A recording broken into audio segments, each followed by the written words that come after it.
Violación del derecho a la libertad e identidad sexuales, pues encontramos que ellas denunciaban el tema de los tocamientos, las insinuaciones, todo lo que veis ahí, lametones, susurros en la oreja, amenazas verbales de contenido sexual, los frotamientos. Muchas de las mujeres se negaban a ir al patio. Imaginaros un patio que estaba totalmente masificado en muchos CIEs por los hombres, y entonces decían que no podían ir al patio porque se encontraban muy violentas, eran demasiados hombres, y muchas veces lo que notaban eran pues miradas, roces y demás, y entonces se negaban. Algunas veces la policía se enfadaba con ellas, puesto que se negaban a ir al patio. Yo cuando estuve en el CIE de Las Palmas, me dejaron estar dentro. Ellas tenían un módulo para ellas solas, les cerraban la puerta y luego tenían las celdas. En aquel momento había una chica que había interrumpido su tratamiento psiquiátrico, y una de las noches había intentado agredir a otra de las compañeras.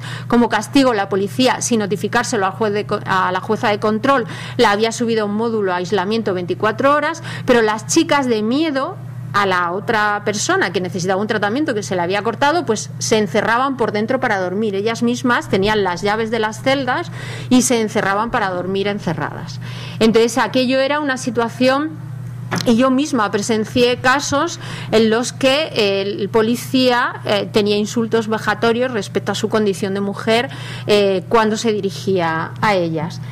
Las revisiones personales sin ropa, llevadas a cabo de hombres o presencia de hombres, y el tema de que algunas denunciaban que había habido tocamientos e incluso tema de abusos. El tema de los baños, ellas lo mencionaban bastante, el tema de que los baños no tuviesen puertas, eso las perturbaba bastante, puesto que muchas veces ellas estaban en el baño y había un funcionario que entraba y salía sin ningún tipo de problema de la zona.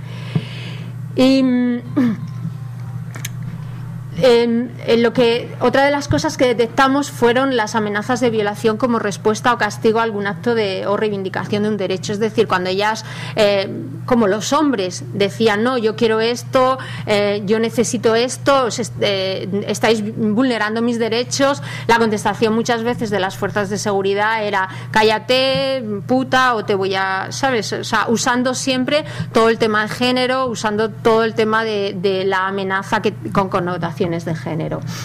Y las agresiones de contenido sexual. Solamente encontramos en uno de los CIEs que había una persona transexual, había una mujer transexual que sí que verdaderamente la habían filiado con su nombre, aunque en su documento de identidad constaba aún el nombre que tenía antes de someterse a tratamiento, pero sí que es verdad que la policía le había filiado con el nombre que ella misma se reconocía, y la llamaban con ese nombre.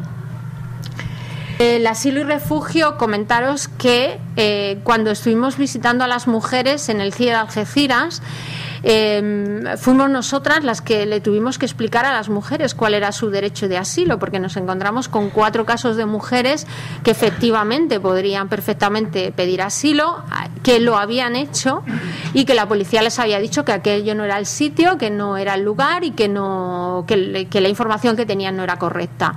Después de esto lograron pedir asilo y todas fueron liberadas del CIE y su asilo fue admitido a trámite, con lo cual había verdaderamente indicios de que esa persona pudiese ser una persona refugiada.